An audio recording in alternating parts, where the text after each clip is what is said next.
എല്ലാ വിദ്യാർത്ഥികൾക്കും പുതിയൊരു വീഡിയോയിലേക്ക് സ്വാഗതം.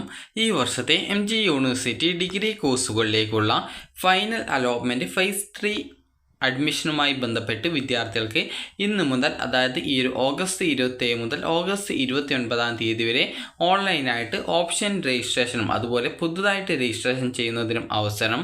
ഇതുവരെ അപേക്ഷ സമർപ്പിക്കാതിരുന്ന വിദ്യാർത്ഥികൾക്കും ഈ ഒരു ഘട്ടത്തിൽ അപേക്ഷിച്ച് അഡ്മിഷൻ നേടാൻ സാധിക്കുന്നതാണ്.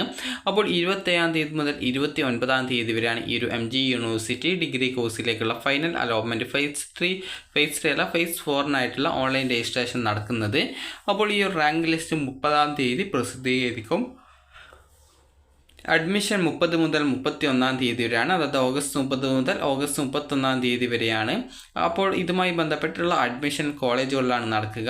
നിലവിൽ ഓണേഴ്സ് ബിരുദ പ്രോഗ്രാമുകളിൽ പ്രവേശനം നേടിയിട്ടുള്ള വിദ്യാർത്ഥികൾക്ക് ഫൈനൽ അലോട്ട്മെൻറ്റ്, അതായത് ഫേസ് 4 ഓൺലൈൻ രജിസ്ട്രേഷനിൽ പങ്കെടുക്കാൻ സാധിക്കുന്നതല്ല എന്നുള്ളത് പ്രത്യേകം സൂചിപ്പിച്ചിട്ടുണ്ട്. ഇനി എങ്ങനെ അപേക്ഷ സമർപ്പിക്കാം എന്നുള്ളത് നോക്കാം. അപ്പോൾ നിങ്ങൾ ഓൾറെഡി ഈ ഒരു രജിസ്ട്രേഷൻ ചെയ്യാത്ത വിദ്യാർത്ഥികൾ ആണ്, അതായത് ഇതുവരെ അപേക്ഷിക്കാത്ത വിദ്യാർത്ഥികൾ ആണെങ്കിൽ CAP 5 ഫൈനൽ അലോട്ട്മെൻറ്റ് 4 എന്ന് പറഞ്ഞുള്ള മുകളിലുള്ള ആ ഒരു ലിങ്കിൽ ക്ലിക്ക് ചെയ്യുക. ക്ലിക്ക് ചെയ്ത് കഴിഞ്ഞാൽ ഇവിടെ നിങ്ങൾക്ക് രജിസ്ട്രേഷൻ ചെയ്യാനുള്ള ലിങ്ക് ഇവിടെ വന്നിട്ടുണ്ട്. ഇവിടെ നിങ്ങളുടെ HSC അല്ലെങ്കിൽ VHSC രജിസ്ട്രേഷൻ നമ്പർ കൊടുക്കുക.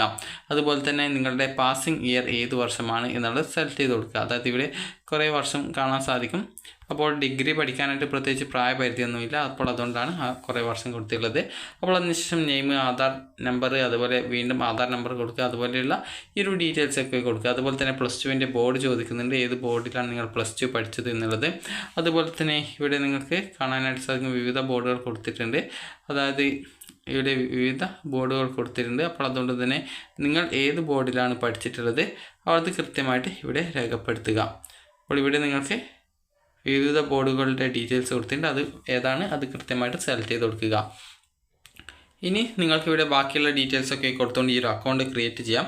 അതുപോലെ തന്നെ ഓൾറെഡി അക്കൗണ്ടുള്ള വിദ്യാർത്ഥികൾ ആണെങ്കിൽ ലോഗിനിൽ ക്ലിക്ക് ചെയ്ത് നിങ്ങൾക്കിവിടെ സ്റ്റുഡൻറ്റ് മെറിറ്റ് കോട്ട എന്നുള്ളത് ക്ലിക്ക് ചെയ്തുകൊണ്ട് ഈ ഒരു ആപ്ലിക്കേഷൻ നമ്പറും പാസ്വേഡും നൽകിക്കൊണ്ട് ലോഗിൻ ചെയ്യാവുന്നതാണ്.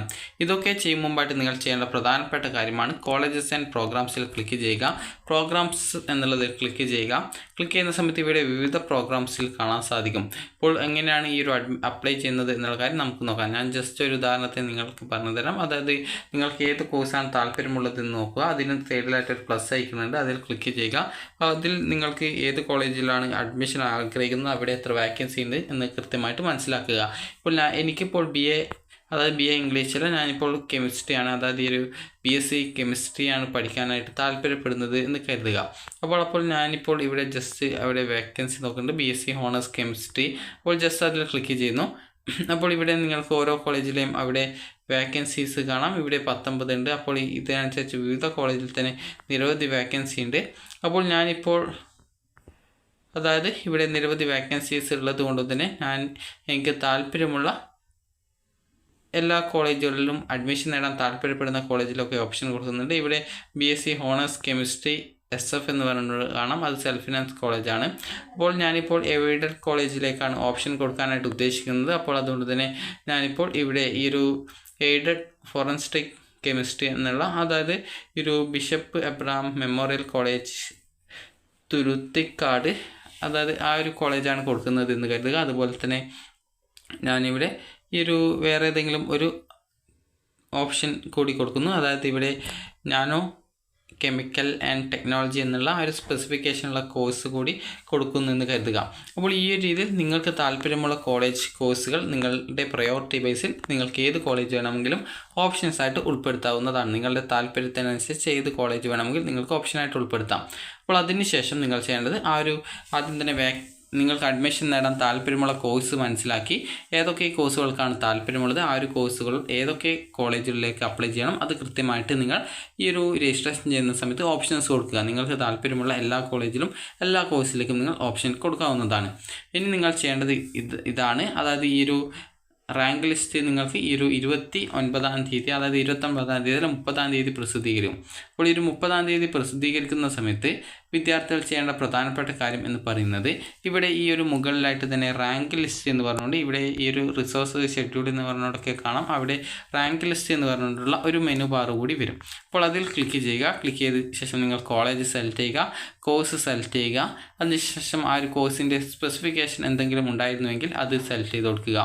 അപ്പോൾ നില്ലാണെങ്കിൽ നില്ലുള്ളത്, അതുപോലെ ഞാൻ നേരത്തെ സെലക്ട് ചെയ്തതുപോലെ ഫോറൻസിക് സയൻസിൻ്റെ അത് ആണെങ്കിൽ ആ ഒരു സ്പെസിഫിക്കേഷൻ സെലക്ട് ചെയ്ത് കൊടുക്കുക. അപ്പോൾ സെലക്ട് ചെയ്ത് കൊടുക്കുന്ന സമയത്ത് സബ്മിറ്റ് ചെയ്ത് കഴിഞ്ഞാൽ നിങ്ങൾക്ക് ആ റാങ്ക് ലിസ്റ്റ് വന്നത് കാണാൻ സാധിക്കും. റാങ്ക് ലിസ്റ്റിൽ നിങ്ങളുടെ സ്ഥാനവും അതുപോലെ തന്നെ ആ ഒരു കോഴ്സിൽ എത്ര വാക്കൻസി ഉണ്ട് എന്നുള്ളത് നിങ്ങൾ കൃത്യമായിട്ട് മനസ്സിലാക്കുക. ഇപ്പോൾ ഒരു ഉദാഹരണത്തിന് കോഴ്സിൽ 21 വാക്കൻസി ഉണ്ട്, എന്നാൽ നിങ്ങൾക്ക് അവിടെ അല്ലെങ്കിൽ 9 വാക്കൻസി ഉണ്ട്. നിങ്ങളുടെ റാങ്ക് ഒരു 1 അല്ലെങ്കിൽ ഒരു 9 അല്ലെങ്കിൽ 8 ഒക്കെ ആണെന്ന് കരുതുക. അപ്പോൾ നിങ്ങൾ ചെയ്യേണ്ടത് ആ ഒരു കോളേജിൽ കോൺടാക്റ്റ് ചെയ്യുക. കോൺടാക്റ്റ് ചെയ്ത് നിങ്ങൾക്ക് അഡ്മിഷൻ എടുക്കാനായിട്ട് നിങ്ങളോട് വരാൻ പറയും. അപ്പോൾ ആ ഒരു സമയത്ത് നിങ്ങൾ പോയിട്ട് അഡ്മിഷൻ നേടുക. അപ്പോൾ ഈ ഒരു ഓഗസ്റ്റ് 31 പോയിട്ട് അഡ്മിഷൻ നേടേണ്ടതാണ്. കാരണം ഓഗസ്റ്റ് 30 റാങ്ക് ലിസ്റ്റ് വരും. അതിനുശേഷം നിങ്ങൾക്ക് അഡ്മിഷൻ കിട്ടാനുള്ള സാധ്യതയുള്ള ആ ഒരു കോളേജുകൾ ഏതൊക്കെയാണെന്ന് കൃത്യമായിട്ട് മനസ്സിലാക്കുക. അതിനുശേഷം വിദ്യാർത്ഥികൾക്ക് ഈ ഒരു ഓഗസ്റ്റ് 30 മുതൽ 31 വരെ നിങ്ങൾക്ക് ആ ഒരു അഡ്മിഷൻ ലഭിക്കാൻ സാധ്യതയുള്ള കോളേജിൽ വിളിച്ച് നിങ്ങൾ പോയിട്ട് അഡ്മിഷൻ നേടുക എന്നുള്ളതാണ്. അപ്പോൾ ഇതുവരെ അപേക്ഷിക്കാത്തവർക്കും അതുപോലെ അപേക്ഷിച്ച് അലോട്ട്മെൻറ്റ് കിട്ടാത്ത വിദ്യാർത്ഥികൾക്കും അലോട്ട്മെൻറ്റ് കിട്ടി അഡ്മിഷൻ നേടാതിരുന്ന വിദ്യാർത്ഥികൾക്കും ഈ ഒരു അപേക്ഷ സമർപ്പിക്കാം. പുതിയ അപേക്ഷ നൽകാനായിട്ട് ന്യൂ രജിസ്ട്രേഷൻ ലിങ്ക് നൽകിയിട്ടുണ്ട്. അതുപോലെ തന്നെ നിങ്ങൾക്ക് ഈ ഒരു അതായത് ഓൾറെഡി അപേക്ഷിച്ച വിദ്യാർത്ഥി ലോഗിൻ ചെയ്ത് പുതിയ ഓപ്ഷനുകൾ വേക്കൻസി നോക്കിയിട്ട് നിങ്ങളുടെ താല്പര്യത്തിനനുസരിച്ചുള്ള ആ ഒരു കോളേജിൽ കോഴ്സിൽ ഓപ്ഷൻസ് ഉൾപ്പെടുത്തുക. അപ്പോൾ ഈ ഒരു വീഡിയോ ഉപകാരപ്രദമായിട്ടുണ്ടെങ്കിൽ ലൈക്ക് ചെയ്യുക, ഷെയർ ചെയ്യുക. Thank you for watching.